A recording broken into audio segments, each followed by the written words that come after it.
મહત્ત્વના તબક્કામાંથી પસાર થઈ રહ્યા છો.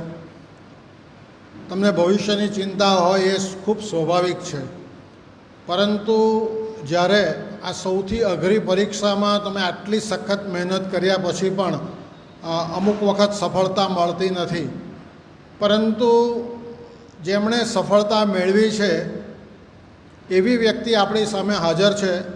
એનાથી માત્ર ફાયદો તમને એક જ છે કે આપણી કોઈક જગ્યાએ કંઈક મિસ્ટેક થતી હોય કે કંઈક થતું હોય તો એ જાણી શકીએ.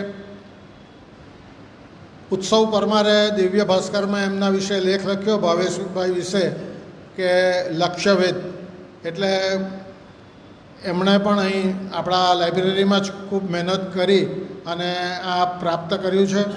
હવે એઓ આગળ ટ્રેનિંગ માટે જવાના છે અને આજે છેલ્લો દિવસ હતો એટલે આપણે ન છૂટકે આ કાર્યક્રમ આજે રાખવો પડ્યો છે. તમે સૌ અહીં ઉપસ્થિત થયા એ માટે હું ખરેખર ખૂબ આભારી છું. અને આજે આપણે એમનાથી થોડું સાંભળીએ કે કઈ રીતે એમણે અહીં સુધી પહોંચ્યા, અને તમારા મનમાં પણ કોઈ સવાલ હોય તો તમે પણ જરૂરથી પૂછજો. લાઇબ્રેરી હંમેશા કેટલા વર્ષોથી તમે બધા જાણો જ છો, ઘણા બધા તો કેટલા વર્ષોથી આવે છે, તો આપને ખ્યાલ હશે જ કે લાઇબ્રેરી પણ એવું ઈચ્છે છે કે તમે પણ એક સુંદર પદવી પ્રાપ્ત કરો, ખૂબ આગળ આવો અને લાઇબ્રેરીનું નામ રોશન કરો, તમારા પરિવારનું રોશન કરો અને જિંદગીમાં સફળતા પ્રાપ્ત કરો. એટલે ખૂબ જ્યારે આ સમાચાર વાંચ્યા ત્યારે ખૂબ આનંદ થયો. ઇવન દિનેશભાઈ દાસાનો પણ મેસેજ હતો કે કદાચ આપણા લાઇબ્રેરીમાંથી જ એણે મહેનત કરીને આગળ આવ્યો હશે. પછી મેં એમનો કોન્ટેક કર્યો, વાતચીત કરી અને આપણે આજે આ જે કાર્યક્રમ ગોઠવ્યો છે એ માત્ર ને માત્ર આપ સૌ માટે છે કે જો તમે આટલી સખત મહેનત કરી રહ્યા છો તો એમાં કોઈ ભૂલચૂક રહી જતી હોય અથવા તો કંઈક જાણવું હોય તો આજે આપણે આને કોઈ એવો કાર્યક્રમ નહીં ગણતા, એક ગોષ્ઠી ગણજો. સંજયભાઈ, આપણે આ હેતુ કંઈ કોઈને બતાવવા માટે નથી, આ તો બધું તમારા માટે છે. એટલે કારણ કે આ બધી છોકરીઓ કે કોઈ દરેક પરિવાર તમને એવું ઈચ્છે છે કે તમે આગળ આવીને કોઈક સારું કામ કરો, સારી પદવી પ્રાપ્ત કરો અને તમે આટલી જે મહેનત કરી છે એમાંથી તમે ઉત્તીર્ણ થાવ. તો હું એવું ઈચ્છું છું કે પહેલાં આપણે ભવેશભાઈને સાંભળીએ અને ત્યારબાદ આપણે જે કંઈક આપણા મનમાં ક્વેશ્ચન આન્સર હોય એ આપણે કરીશું. તો હું ભવેશભાઈને અહીંયા આમંત્રણ આપું છું, please.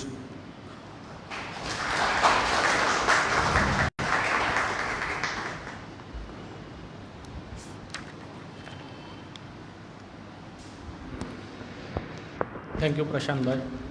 Respected Prashantbhai, invited guest, my friends, a very good morning to all of you. So, સૌથી પહેલાં હું કહેવા માંગીશ કે હું પ્રાઉડ અને બ્લેસ ફીલ કરી રહ્યો છું કે જે લાઇબ્રેરીમાંથી મેં વાંચ્યું અને એ જ લાઇબ્રેરીમાં આજે હું અહીંયા ઊભો છું આપની સામે, તો એક ગર્વની વાત છે. મેં અહીંયા આ જ લાઇબ્રેરીમાં મારી યુપીએસસીની પ્રિપેરેશનની શરૂઆત કરી હતી. મને યાદ છે કે અમે ફર્સ્ટ ફ્લોર, પછી સેકન્ડ ફ્લોર રાત્રે સુધી 10-11 વાગ્યા સુધી બેસતા, મારા મિત્રો બેસતા, અને હું એમના પ્રશાંતભાઈ અને બીજા ટ્રસ્ટી, અન્ય ટ્રસ્ટીનો હું થેન્ક યુ કહેવા માંગીશ કે એમણે લાઇબ્રેરીના દ્વાર ખુલ્લા રાખ્યા અમારી માટે. ઇવન ક્લોઝિંગ ડોર્સ પછી પણ, ક્લોઝિંગ આર્સ પછી પણ એમણે અમને ચાવીઓ આપી, 11 વાગ્યા સુધી બેસવા દીધા. અને મને લાગે એ જ એક ઇનિશિયેટિવ હતો જેના કારણે હું અને મારા મિત્રો આજે એક ગવર્મેન્ટ જોબ કરી રહ્યા છીએ અથવા તો ગવર્મેન્ટ જોબ કરવાના છીએ. હું મારા માતા પિતાનો આખી મારી જે પણ અચીવમેન્ટ છે એના પાછળ જે મારા રોલ મોડલ છે તે મારા માતા પિતા છે, મારા પરિવારજનો છે, મારા મિત્રો છે. હું એમને પણ થેન્ક યુ કહેવા માંગીશ કે એ લોકોનો જે ફેથ હતો, એ લોકોની જે બિલીફ હતી, મને લાગે એ જ મને આ હાર્ડશિપ્સ જે છે, આ ચેલેન્જીસ છે એનાથી સેલ કરાયું અને મને આખી મારી 5 વર્ષની જે જર્ની છે એમાં મને એક રેઝિલિયન્ટ બનાવ્યો છે. જ્યાં સુધી સયાજીરાવની વાત આવે કે સયાજી લાઇબ્રેરીની વાત આવે, મેં મારું ગ્રેજ્યુએશન MSUમાંથી કર્યું અને MSU પણ એક સયાજીરાવનો એક સીડ જ છે. મહારાજા સયાજીરાવ યુનિવર્સિટી જે છે એ મહારાજા સયાજીરાવ દ્વારા જ ઇસ્ટેબ્લિશ કરવામાં આવી છે અને એ આ લાઇબ્રેરી પણ એમના નામે જ છે. તો જે એમણે સપના જોયા હતા કે લાઈક બાળકો ભણે, બાળકો આગળ વધે, એ આજે મને લાગે છે કે હું મારા જોડે અન્ય 5-1 દિવસ પહેલાં જ પદ્મશ્રી એવોર્ડીઝ હતા 3, એ લોકો, હર્ષિતા ગોયલ જે એર 2 હોય, અમે 5-6 જણા ભેગા થયા હતા અને એ જ વાતો કરી રહ્યા હતા કે જે સયાજીરાવે આજથી 100 વર્ષ પહેલાં જે સપના જોયા હતા એના માટે જે યુનિવર્સિટીઝ અને સ્કૂલ્સ ઇસ્ટેબ્લિશ કર્યા હતા, લાઇબ્રેરીઝ ઇસ્ટેબ્લિશ કરી હતી અને એનું અમે અત્યારે યુઝ કરી રહ્યા છીએ અને અમે આગળ વધી રહ્યા છીએ. તો જ્યાં પણ સયાજીરાવ હશે મને લાગે ખુશ થતા હશે આજે બધાને, આપણે બધાને જોઈને. જ્યાં સુધી તૈયારીની વાત આવે તો આપણે અત્યારે તૈયારીની વાત કરીએ તો બધાને ખબર છે કે યુપીએસસી અને જીપીએસસીમાં 3 સ્ટેજ હોય છે. પહેલો સ્ટેજ હોય છે પ્રિલિમ્સ, બીજો સ્ટેજ હોય છે મેન્સ અને ત્રીજો સ્ટેજ હોય છે ઇન્ટરવ્યૂ. હવે લાસ્ટ યરથી લાઈક હવે જે પણ અત્યારે જે એક્ઝામ લેવાય પ્રિલિમ્સની, ત્યારે હસમુખ સાહેબે આખો સિલેબસ ચેન્જ કરી દીધો છે. એટલે આખી જીપીએસસી જે છે 1-2ની એની ફાઇન ટ્યુન કરી દીધી છે યુપીએસસી લેવલની. એટલે મોર ઓર લેસ તમે એ કહી શકો કે હવે જે તમે યુપીએસસીની પ્રિપેરેશન કરો that is equivalent two GPSC only. એટલે તમે હવે એ હિસાબથી વિચારવા માંગશો, ચાલુ કરી દેવું પડશે તમારે. જ્યાં સુધી યુપીએસસીની પ્રિલિમ્સની વાત આવે તો ત્યાં 2 પેપર આવે છે, બધાને ખબર છે. One is GS, another is CSAT. જ્યાં જીએસની વાત આવે છે તો ત્યાં કોઈ પણ either it's GPSC or UPSC તમારે 3 જે મેઇન સબ્જેક્ટ્સ હોય છે, એક છે પોલિટી, બીજો સબ્જેક્ટ છે ઇકોનોમિક્સ અને ત્રીજો સબ્જેક્ટ છે તમારો જ્યોગ્રાફી. આ 3 સબ્જેક્ટ્સ હું એટલે વાત કરી રહ્યો છું કેમ કે તમે જોશો પોલિટી એમાં લક્ષ્મીકાંત છે, જિયોગ્રાફી તો એનસીઆરટી અને રાજ તનિલ મેડમના ઓનલાઈન યુટ્યુબ વિડીયોઝ, ઇકોનોમિક્સ તો મૃણાલ સરના વિડીયોઝ છે. હવે આ ત્રણેય જે છે ને એના સોર્સ બહુ લિમિટેડ છે, તમે એનાથી બહાર નહીં જઈ શકો. લાઈક જે પણ ફ્રેમવર્ક બનાવશે ક્વેશ્ચન્સનું તો એ મોર ઓર લેસ તમને 80 to 85% ઓફ ધ ક્વેશ્ચન્સ એ 3 સબ્જેક્ટ્સમાંથી તમે જે વાંચશો એ સોર્સમાંથી જ આવશે, ડાયરેક્ટલી ઓર ઇનડાયરેક્ટલી.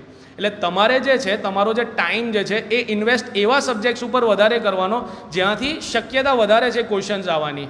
મેં તમને વાત કરી એ 3 મેઇન ઇમ્પોર્ટન્ટ સબ્જેક્ટ છે. એમાં પણ અગર તમે સિક્વન્સ જોશો તો પહેલાં ઉપર આવશે પોલિટી. પોલિટીમાં તમે લક્ષ્મીકાંત વાંચશો ને તો આઈ એમ ડેમ શ્યોર કે ત્યાંથી 90% ઓફ ધ ક્વેશ્ચન્સ યુપીએસસીમાં જે પૂછાશા હશે અથવા તો જીપીએસસીમાં એ ત્યાંથી જ આવશે. બીજા ઉપર ઓબ્વિયસલી તમને ઇકોનોમિક્સ અને ત્રીજા ઉપર જ્યોગ્રાફી. તો તમારો જે તૈયારીનો સમય છે એનો 60 to 70% તમારે ડેડિકેટેડ કરવાનો છે આ 3 સબ્જેક્ટ્સ ઉપર અગર પ્રિલિમ્સ પાસ કરવાની છે. આપણે પ્રિલિમ્સમાં 200માંથી 150 લાવીને કોઈ મહત્ત્વના નથી. આપણે જસ્ટ કટ ઓફથી 1 માર્ક પણ વધારે હશે ને દેટ્સ ફાર ઇનફ. એટલે મેં ઘણા લોકોને જોયા છે કે પ્રિલિમ્સ માટે 5-5, 6-6, 7-7 મહિના એક્ઝામના પહેલાં આપી દેતા છે, દે છે. That's not good. પ્રિલિમ્સ નીકળી જશે મેન્સ, રાઈટ? મેન્સ ક્યાંથી લાવશો પછી તમે? તો તમારે જે પણ સમય છે એનો 60 to 65% ઓર 70% એવા સબ્જેક્ટ્સ ઉપર ઇન્વેસ્ટ કરવાનો જ્યાંથી સંભાવના વધારે છે કે તમે જે વાંચી જશો એ જ પૂછાશે. સો આ 3 સબ્જેક્ટ્સ ઇમ્પોર્ટન્ટ છે. હવે એનો મતલબ એ નથી કે બીજા સબ્જેક્ટ્સને તમારે નકારવાનો, જેમ એન્વાયરમેન્ટ છે, સાયન્સ એન્ડ ટેક છે અને કરંટ અફેર્સ છે. એન્વાયરમેન્ટની વાત કરીએ તો ત્યાંથી 20 ક્વેશ્ચન્સ ઓલમોસ્ટ આવે છે, 20 ± 2. હવે એ બધા સબ્જેક્ટ્સ કેવા છે? એ કિંગ મેકર સબ્જેક્ટ છે. તમે વાંચશો તો જ પાસ થશો, નહીં વાંચશો તો નહીં થશો. King maker subjects. હવે તમે એમાં કેવું છે, સોર્સ એક લિમિટેડ વાસ્ટ છે, અનલાઇક ધ પોલિટી અને એ બધા. તો ત્યાં તમારે ટાઈમ વ્યવસ્થિત રીતે વ્યવસ્થિત સોર્સમાં ઇન્વેસ્ટ કરવો જોઈએ. ગમે તે રીતે બધું નહીં વાંચવું જોઈએ. અને કરંટ અફેર્સ કંઈ પણ વાંચો, એક ઇન્સ્ટિટ્યૂટનું કરંટ અફેર્સ પકડી રાખો. વિઝન છે કે દ્રષ્ટિ છે કે XYZ ઇન્સ્ટિટ્યૂટ. એવું ના કરો કે એક મહિનામાં તમે આ વાંચ્યું, બીજા મહિનામાં પેલું વાંચ્યું, ત્રીજા મહિનામાં ત્રીજું વાંચ્યું. આ એક જ સોર્સ ઓફ ઇન્સ્ટિટ્યૂટનો કરંટ અફેર્સ વાંચો. સાયન્સ એન્ડ ટેક કોઈ પર્ટિક્યુલર ઇન્સ્ટિટ્યૂટને પકડો અને બેઝિક્સ કવર કરી દો. અને બાકી એન્વાયરમેન્ટની વાત આવે તો એન્વાયરમેન્ટ પણ કોઈ પણ લાઈક શંકર IAS છે તો એમાંથી વાંચો. સો આ તમારી પ્રિલિમ્સની સ્ટ્રેટેજી હોવી જોઈએ.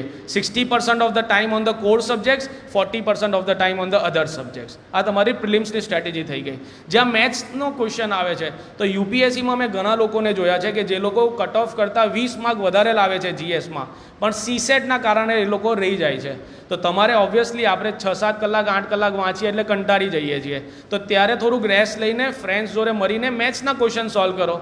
1-8 કલાક 1.5 કલાક એમાંથી તમે પોતે મોટિવેટ થશો, તમને પોતે કંટાળો નહીં આવશે. અથવા ફેમિલી જોડે બેઠા બેઠા તમે મેથ્સના ક્વેશ્ચન સોલ્વ કરો તો તમારો ફેમિલી ટાઈમ પણ થઈ જશે અને મેથ્સના રિઝનિંગના ક્વેશ્ચન્સ પણ થઈ જશે. તો આવી રીતે તમારે સ્ટ્રેટેજી બનાવવાની. એવું ના થાય કે જીએસ ક્લિયર થઈ જાય ને મેથ્સ ના થાય, કેમ કે પછી બહુ ખરાબ દુઃખ લાગે છે, રાઈટ? પછી રાઈટ ના હોય પ્રિલિમ્સ પછી હવે મેન્સ ઉપર આવીએ તો મેન્સમાં એક એસે હોય છે અને બાકી જીએસના 4 પેપર હોય છે. એ ટફ હોય છે. તમે અત્યારથી પ્રેક્ટિસ ના કરશો તો નહીં થશે. એસેની જ્યાં વાત આવે ને તો તમારે શું કરવું જોઈએ? એસેમાં you have to read the toppers copy. હવે એમાં એવું હોય છે કે સી ટોપર્સ કોપી પણ અલગ અલગ હોય છે. દરેકની લખવાની કલા એ અલગ અલગ હોય છે. તમે કોઈ ટોપર જોશો તો 160 માર્ક લાવશે, કોઈ ટોપર 120 લાવશે. હવે તમારે જે છે ને તમારી સ્ટ્રેન્થ અને વીકનેસ ફાઇન્ડ કરવાની છે.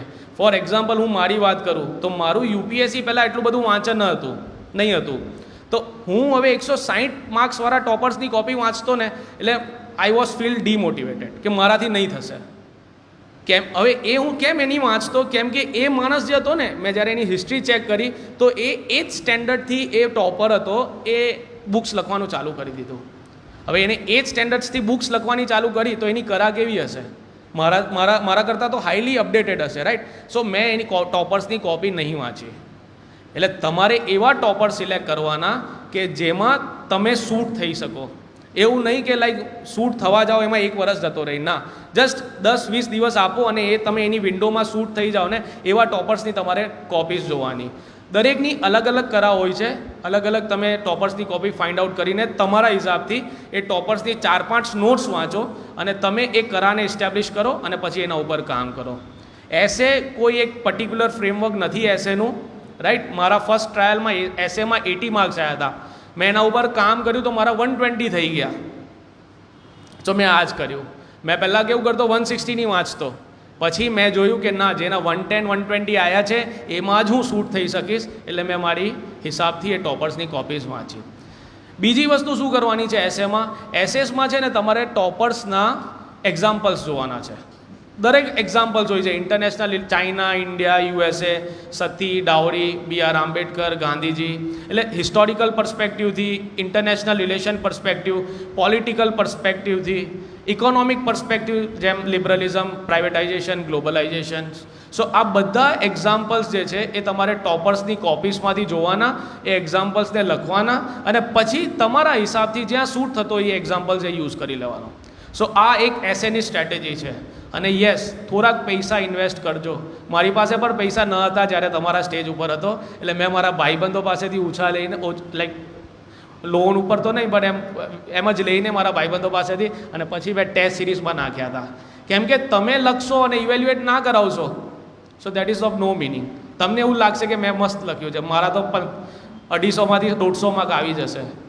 બટ જ્યારે તમને કોઈ થર્ડ પર્સન ઇવેલ્યુએશન કરે ત્યારે તમને ખબર પડે કે ક્યાં તમે નથી સારા અને ક્યાં સારા છો, અને એ તમને અપડેટ કરવામાં બહુ કામ લાગશે, રાઈટ? સો હું પ્રિલિમ્સ માટે સજેસ્ટ ના કરીશ ટેસ્ટ સિરીઝ લો, કેમ કે એ ફ્રીલી બધી જગ્યાએ અવેલેબલ છે અને એટલું તો આપણામાં સેલ્ફ ડિસિપ્લિન છે કે આપણે જોઈને ના ટીક કરીએ. બટ જ્યાં મેન્સની વાત આવે ને ત્યાં હું સજેસ્ટ કરીશ કે પૈસા નથી તો 2 રોટલી ખાવા કરતાં 1 રોટલી ખાઓ, બટ ટેસ્ટ સિરીઝ લો. ને મેં પણ એ જ કર્યું હતું. સો આ જરૂરથી કરજો, રાઈટ? જ્યાં આ એક એસેની વાત કરી દીધી આપણે. એસે પછી હવે આપણે GS4 ઉપર આવીએ. જે હું એવા સબ્જેક્ટ્સની વાત કરી રહ્યો છું જ્યાં પર ડાયનેમિક્સ જે છે માર્ક્સના એ બહુ વાસ્ટ છે. લાઈક તમે જોયા છે એસેમાં 50 માર્કથી લઈને 150 માર્ક સુધી આવે છે, રાઈટ? એટલે આપણે આપણી જોઈ લેવાની કે મારી વેલ્યુ કેટલી છે, 120-130થી. તો એ હિસાબથી ટોપર્સની કોપીઝ કરીને તમારે વાંચન કરવાનું, એક્ઝામ્પલ્સ લેવાના, ટેસ્ટ સિરીઝ જોઈન કરવાની અને પછી એસેસ લખવાના. દર રવિવારે એક એસે તમારે લખવો જોઈએ મારા હિસાબથી. જ્યાં GS4ની વાત આવે, આ વખતે હસમુખ સાહેબે પણ GS4 સબ્જેક્ટ્સ GPSCમાં ઇન્ટ્રોડ્યુસ કર્યો છે, રાઈટ? સો જ્યાં GS4ની વાત આવે તો એમાં 2 વસ્તુ આવે છે. એક તમારા આન્સર્સ આવે છે અને એક તમારા કેસ સ્ટડીઝ આવે છે. હવે કેસ સ્ટડીઝ અને આન્સર્સ મેં કેવી રીતે પ્રિપેરેશન કરી હતી, તો પહેલાં તો એક ડીકોડ એથિક્સ કરીને બુક આવે છે ઇંગ્લિશમાં, અને ગુજરાતીમાં તમે વાંચશો ને તો મિહિર સાહેબ કરીને છે, મિહિર પટેલ સાહેબ. એ અત્યારે બનાસકાંઠાના IAS છે અને સ્પીપાના એલ્યુમની છે. એમના જોડે હું 5 દિવસ પહેલાં મળ્યો હતો તો અમારી વાત થઈ હતી. એમણે મને નોટ્સ શેર કરી હતી, ગુજરાતી મીડિયમમાં એમની નોટ્સ લખાયેલી છે. એટલે જે બાળકો ગુજરાતી મીડિયમમાં છે ને તો એ મિહિર પટેલ સાહેબની નોટ્સ વાંચશો ને, that is more then enough. એવું હશે તો હું શેર કરાવી દઈશ પ્રશાંત સાહેબ દ્વારા. અને એના પછી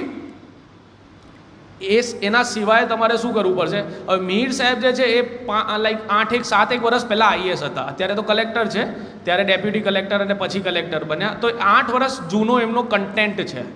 એટલે તમારે શું કરવું પડશે? તમારે ડીકોડ એથિક્સમાંથી વાંચીને અથવા ટોપર્સ નોટ્સને વાંચીને તમારે એક્ઝામ્પલ્સ એ નોટ્સમાં અપડેટ કરવા પડશે. એ દરેકે આટલી મહેનત કરવી પડશે. તો આ તમારા થઈ ગયા છે બેઝિક્સ ક્વેશ્ચન્સ પૂછાય છે તે.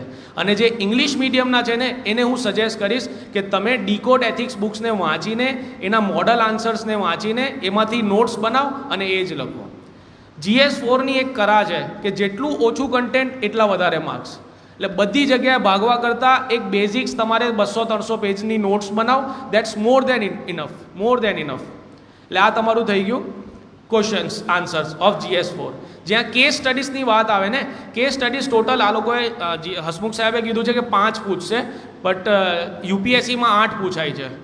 સો કેસ સ્ટડીઝની જ્યાં વાત આવે ત્યારે તમારે ટોપર્સ નોટ વાંચવી, કયા ડાયગ્રામ યુઝ કરવા, કેવી રીતે ઇન્ટ્રો લખવો. તો એ લાસ્ટ યરના UPSC Air 1 આદિત્ય કરીને છે, એમના ખૂબ જ સરસ રીતે એમણે 8 કેસ સ્ટડીમાં 8 નવી સ્ટાઇલ યુઝ કરી છે. એટલે હું તમને સજેસ્ટ કરવા માંગીશ કે એમની 4-5 કોપી કરી દો અને એ જ GPSCમાં લખી આવો. મેં પણ UPSCમાં આ જ કર્યું.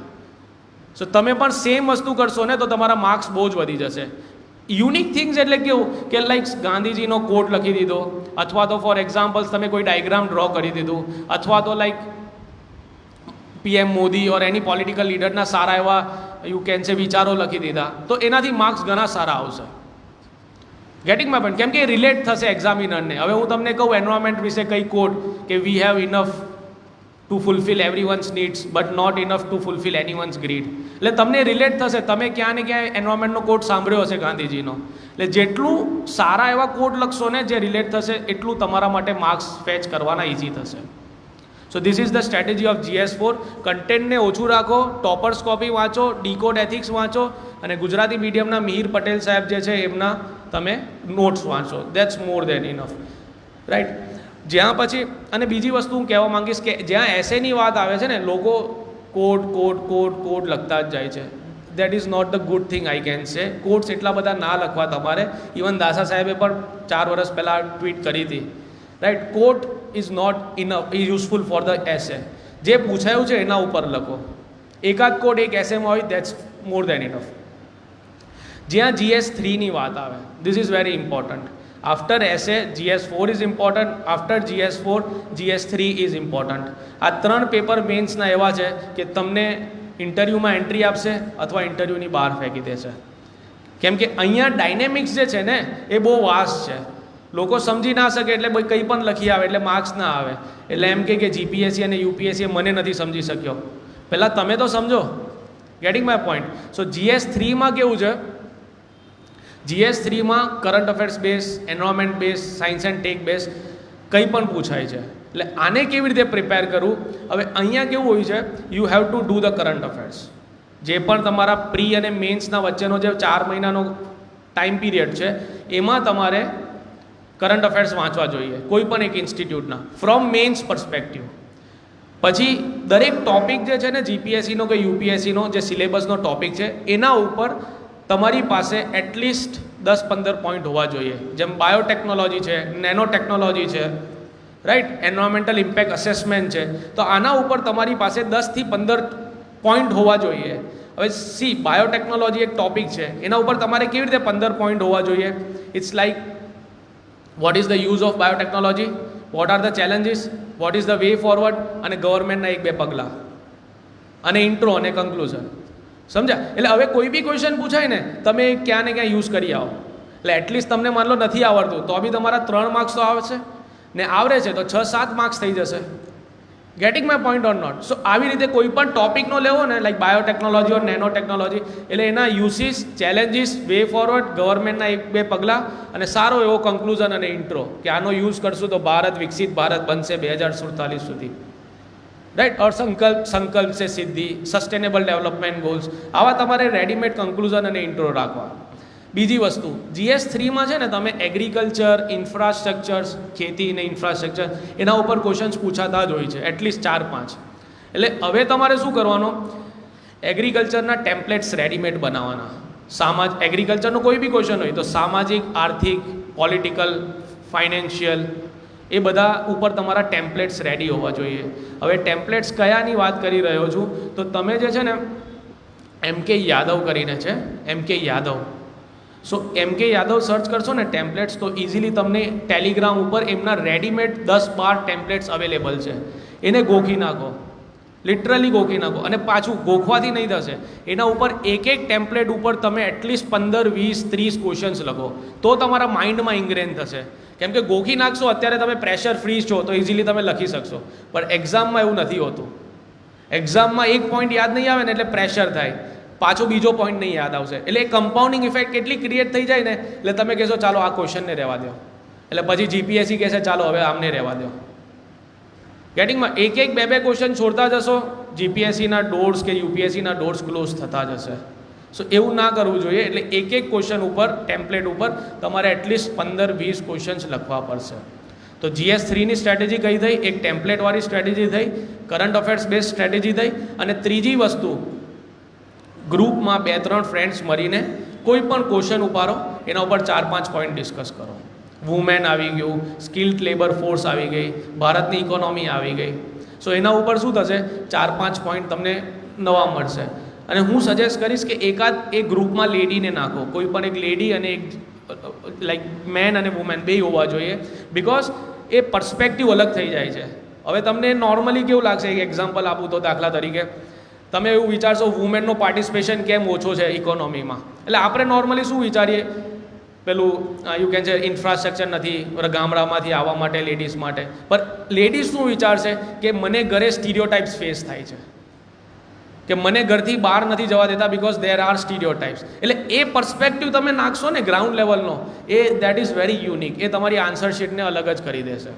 પ્રેઝન્ટ આ બધું બહુ ઇમ્પોર્ટન્ટ છે, આટલા માટે એના માટે ડિસ્કશન્સ કરવું જરૂરી છે. બાકી GS1 અને GS2ની વાત કરીએ તો GS1માં બેઝિક જ છે, હિસ્ટ્રી અને કલ્ચર અને આર્ટ, એ બધું બેઝિક્સ તમે કવર પ્રિલિમ્સ માટે જે કરશો એ જ આવશે. એક્સ્ટ્રાનું જે છે ને તે 4-5 મુદ્દાઓ છે.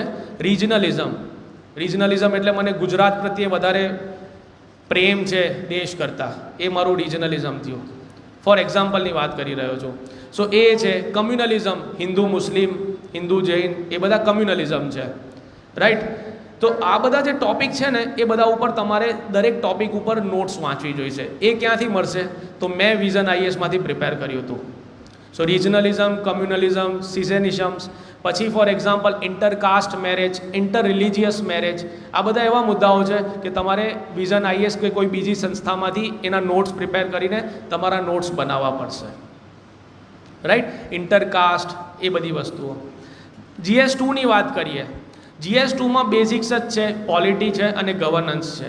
હવે ગવર્નન્સ ક્યાંથી વાંચવું? તો બેસ્ટ એક્ઝામ્પલ, બેસ્ટ વસ્તુ કહું ને તમને તો વસીમ ભટ્ટ એર 7 છે 2022. વસીમ ભટ્ટ એર 7 2022 એમની નોટ્સ છે ગવર્નન્સની.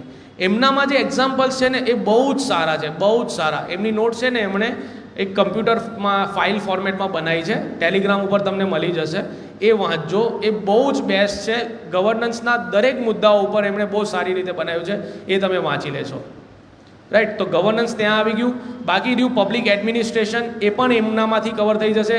પોલિટીના જે અલગ અલગ મુદ્દાઓ છે એ પણ કવર થઈ જશે ત્યાંથી. સો this is your main strategy. Answer writing ચાલુ કરી દો, રાઈટ. જેમ UPSCમાં તમારે 15 માર્કનો ક્વેશ્ચન હોય તો 11 મિનિટમાં કમ્પ્લીટ કરવાનો હોય છે, 10.8 મિનિટમાં.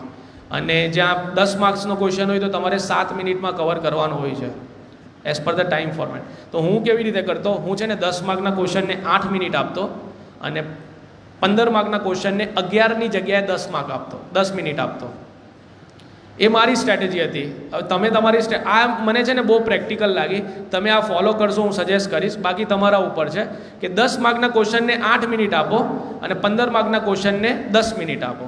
એક તમને ખબર પડી જશે હું કેમ આવી રીતે કહી રહ્યો છું. ઇન્ટેન્સ પ્રેક્ટિસથી મેં આ નક્કી કર્યું હતું. હવે આ સ્ટેજ ઉપર નહીં થશે 8 ને 10 મિનિટ, એટલે 8ની જગ્યાએ અત્યારે તમે આ સ્ટેજ ઉપર 10 મિનિટ આપો, એના કરતાં વધારે નહીં. કેમ કે જેટલું નીચે લાવું ને એટલું આગળ જઈને ટફ થશે. 15 મિનિટ કરશો ને એના 10 મિનિટ કરવા અઘરા થઈ જશે. એટલે 10 મિનિટ અત્યારે લાવો, આજથી 6 મહિના પછી એ 8 મિનિટ થઈ જશે.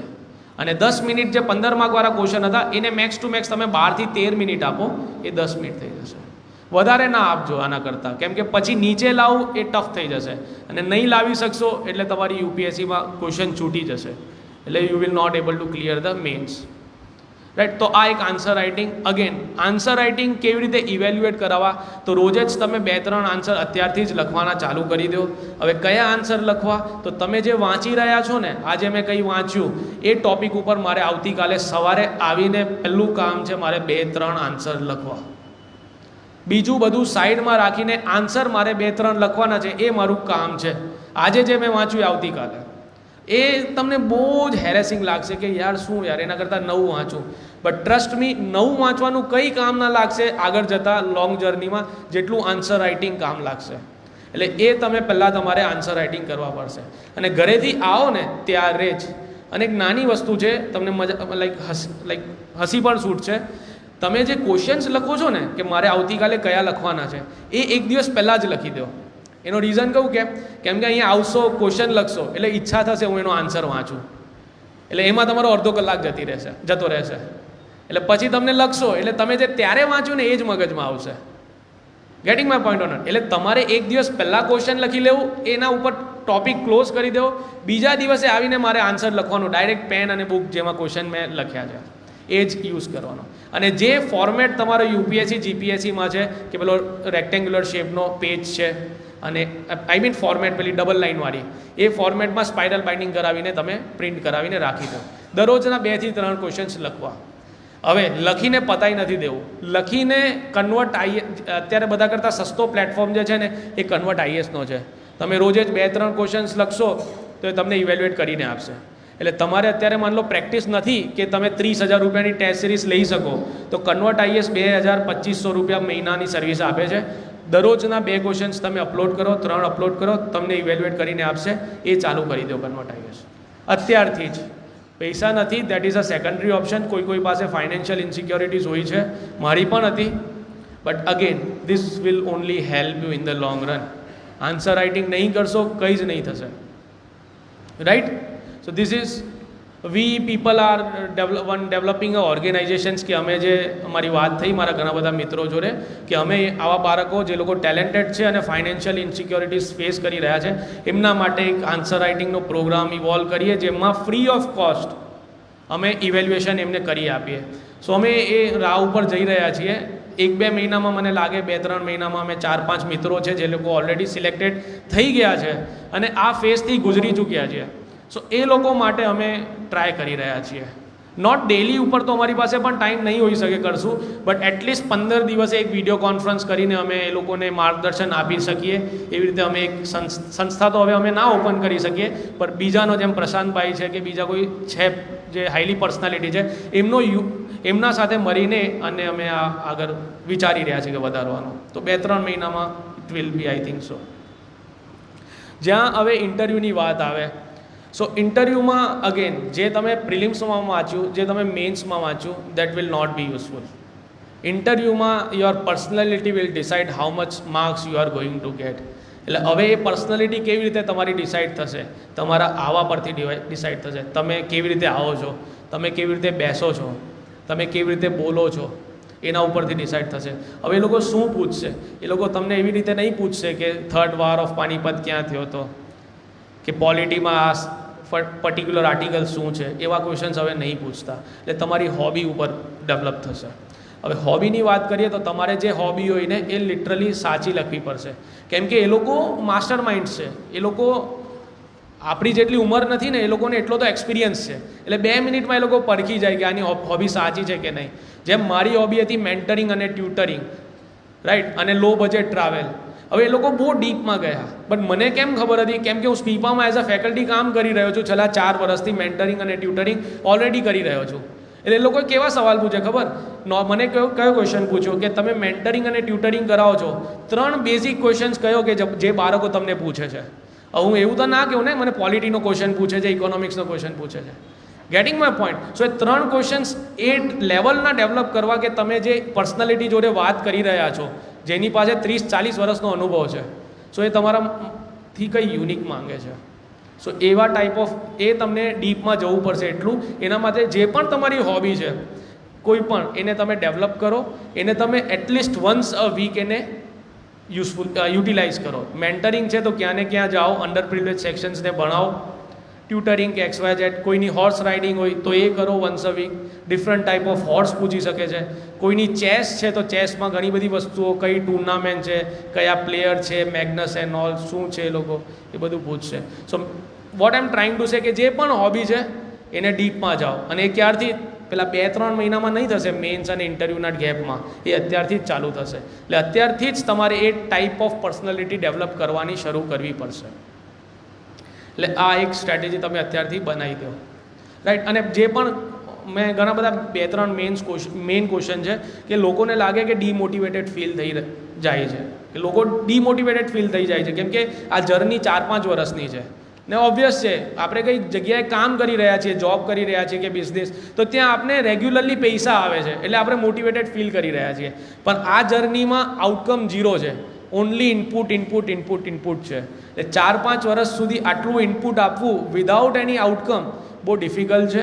એટલે તમે એટલીસ્ટ 3 વર્ષ 4 વર્ષ આપો ને પછી પ્લાન બી સાથે સાથે કરવું. મેં મેન્ટરિંગ અને ટ્યુટરિંગ કર્યું સ્પીપામાંથી, તો મને થોડાક પૈસા આવવા ચાલુ થઈ ગયા. So I was financially stable in that last 1 to 2 years. તો તમે પણ એવી રીતે કંઈ જોબ ફાઇન્ડ આઉટ કરો, પેપર ચેક કરવાની કે XYZ, but after 4 years at least 3-4 વર્ષ ઇન્વેસ્ટ કરો. પછી નથી થતું ને પછી કરો. બાકી 1 વર્ષ નહીં થયું ને પછી બીજા વર્ષે ચાલુ કરી તો that's not good. At least 3 to 4 years you have to give in this field. After you start something earning, કે એ અર્નથી તમારી જે પ્રિપેરેશન છે ને એને you can say negative effect ના થવો જોઈએ, એ ધ્યાન રાખવું.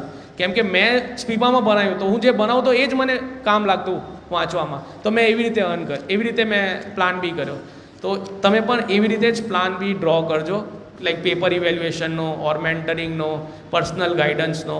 ઘણું બધું સ્કોપ છે, ઘણી બધી ઇન્સ્ટિટ્યૂટ છે, એમાં તમે જઈ શકો છો. એ તમે કરશો તો you will be stable through out your journey.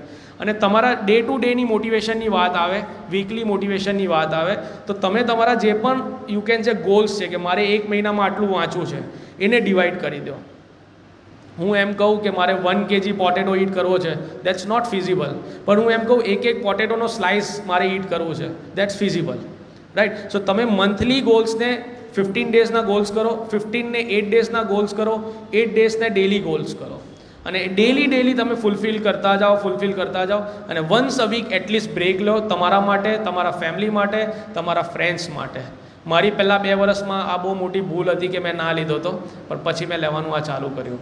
તમે પણ weekly friends, family and for your personal preference તમે ગેપ લઈ શકો છો. આવી રીતે તમે through out the journey motivate રહેશો. અને આવા લોકોના આજુબાજુ રહો કે જે લોકો તમને પુશ કરતા રહે, ના કે તમને પુલ ડાઉન કરતા રહે. કેમ કે પુશ ઇઝ વેરી ઇમ્પોર્ટન્ટ. એટલે એવા નજીકના 2-5 મિત્રો બનાવજો જે તમને કામ લાગે. So thank you.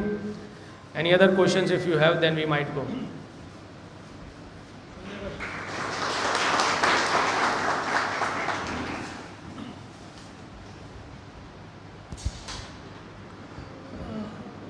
મિત્રો, ભાવેશે અડધો કલાકમાં આખી સફરને એવી રીતે રજૂ કરી, ખરેખર આઈ એમ્પ્રેસ ભાવેશ, કે આ જગ્યાએ પહોંચવા માટે તે જે મહેનત કરી છે, જે સફળતા પ્રાપ્ત કરી છે, એના માટે અમે સૌ ગૌરવ અનુભવીએ છીએ. અને આજે પુસ્તકાલય વતી આપણે એમને પુસ્તકનું આપીને એનું સન્માન કરીએ. અને ત્યાર પછી આપના મનમાં કોઈ પણ ક્વેશ્ચન આન્સર હોય તો આપણે 10-1 મિનિટમાં કરી દઈએ. આપનો પણ સમય કિંમતી છે. પરંતુ હું પર્સનલી એવું માનું છું કે જ્યારે આવી વ્યક્તિને સાંભળીએ, સફળ આટલી કપરા સંજોગોમાંથી પસાર થઈ ને આવી સફળતા પ્રાપ્ત કરવી, એ ઇટસેલ્ફ ઇઝ અ મોટિવેશન. સો આ એરેન્જ કરવાનું આજે જે કારણ હતું એ જ હતું કે આવી વ્યક્તિ કે જે યુપીએસસીની આ કોમ્પિટિટિવ એક્ઝામમાંથી લક્ષ્યભેદ કરીને સફળતા પ્રાપ્ત કરી છે, તો આપણે એમને પુસ્તક આપીને સન્માન કરીએ અને ત્યારબાદ question answer.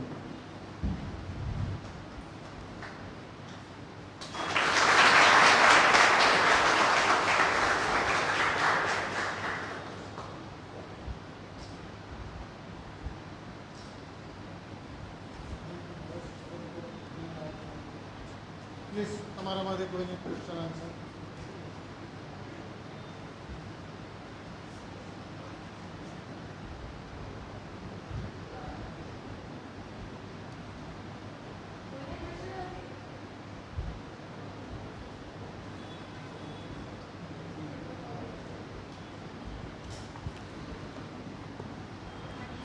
Good morning, good morning.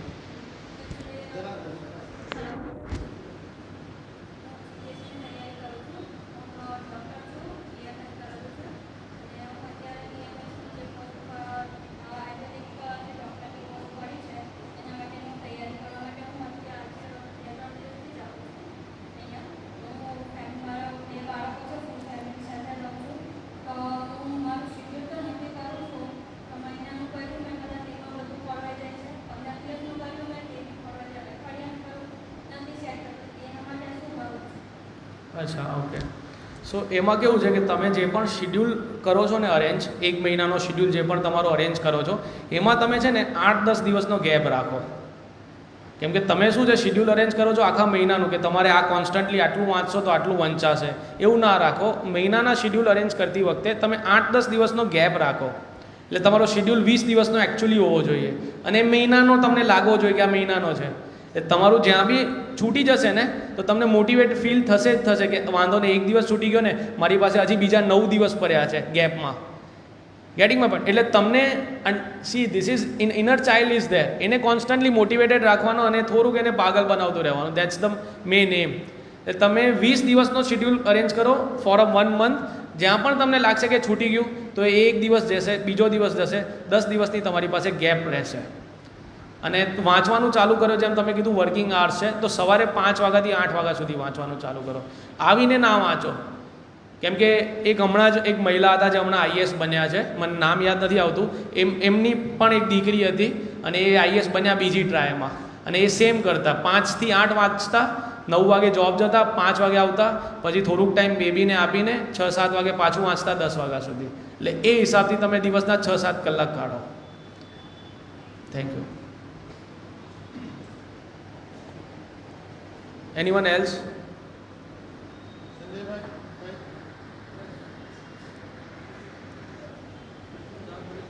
હા,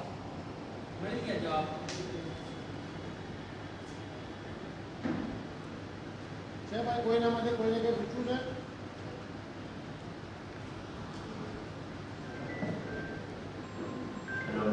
યસ. જેમ કે અમારે ગુજરાતની પરીક્ષા આવવાની છે કઈ? 15 જૂને ગુજરાતમાં. હા, એમાં છે 3 સેક્શન છે. પહેલા સાઈડ માર્કનો મેથ્સની રીઝનિંગ છે, અને પછી 20 માર્કનું ગુજરાતી કોમ્પ્રેન્શન છે, અને 120 માર્કનું જીએસ છે. તેમાં મેં એ ડિસાઇડ નથી કરતો તો પહેલા ને અમારા 3 કલાક ટાઈમ છે. 120 માર્કનું જીએસ છે, હા, અને પછી મેથ્સ અને રિઝનિંગ રીઝનિંગ 60 માર્કનું છે. 60. ઓકે, 20 માર્કનું ગુજરાતી બી આવે છે. અચ્છા. એ બધું પ્રિલિમ્સમાં જ છે. એક જ એક્ઝામ છે, એક જ દિવસમાં. એટલે ડિસાઇડ અમે એમ નથી કરી શકતું કે પહેલા હું તમારે કરું કે મેથ્સ કરું કે પછી ગુજરાતી કરું. એટલે હું છે ટાઈમ મેનેજમેન્ટ મને એડજસ્ટ નથી કરતો. જીએસમાં તો ક્વેશ્ચન આન્સર નહીં હશે, પ્રિલિમ્સ બેઝડ હશે, રાઈટ? સો માન લો જેટલા બી 60 પ્રિલિમ્સ છે, માન લો 60 ક્વેશ્ચન્સ છે પ્રિલિમ્સના, તો એના ઉપર તમારે ટાઈમ છે ને 60%ના લાઈક 60% ઓફ ધ ક્વેશ્ચન જે છે, માન લો એ તમારા પ્રિલિમ્સના ક્વેશ્ચન્સ છે. સમજી રહ્યા છો હું શું કહી રહ્યો છું? માન લો 100 માર્કનું પેપર છે, એમાં 60 માર્ક્સના માન લો જીએસના ક્વેશ્ચન છે, માન લો. એટલે basically as per the mathematic rule તમારે 60% ટાઈમ એને આપવાનો હશે. બટ એવું ના કરો. એ 60% જે છે ને એને 60% ટાઈમ ના આપો, એને ઓછું આપો, 40%, 35%, 45%, ડિપેન્ડ અપોન યુ. બાકીનો જે ટાઈમ વધે છે ને એ તમે મેથ્સમાં નાખો. કેમ કે જીએસના ક્વેશ્ચન્સ તો બધાને આવડવાના છે. કોઈ બી માણસ આ લેવલની પ્રિપેરેશન કરશે, જીએસના આવડી જશે. બટ જે આ બધી એક્ઝામ્સમાં જે ઇનપુટ અને ઇન અને આઉટનો જે રૂલ હોય છે ને, કે કોણ લિસ્ટની અંદર આવશે અને બહાર આવશે, એ મેથ્સ અને રિઝનિંગનો હોય છે. એટલે એના ઉપર થોડોક બહાર આપો. મેથ્સ અને રિઝનિંગના ક્વેશ્ચન્સ ખોટા ના જવા જોઈએ, એ ધ્યાન રાખો. એટલે તમે જે માન લો 20% ઓફ ધ પોર્શન જે છે મેથ્સનો છે, તો 20% ટાઈમ ના અલોકેટ કરો, એને 30 આપો, 35 આપો, અને બાકી જે ગુજરાતીનો જે પોર્શન જે છે ને એને એટલો જ સમય આપો. એટલે જીએસનો થોડો ટાઈમ કાપીને મેથ્સ અને રિઝનિંગમાં ટાઈમ આપો. That's the fair you can say thing you are doing to the paper.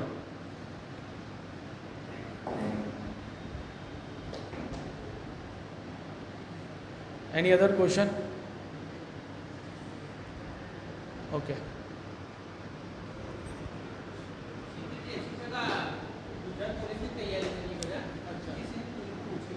હા, મને આઈડિયા છે. હું જ્યારે હતો ને ત્યારે સાહેબ, હું 1-2 વ્યક્તિ જ હતા કે યુપીએસસીની આ લાઇબ્રેરીમાં તૈયારી કરતા હતા.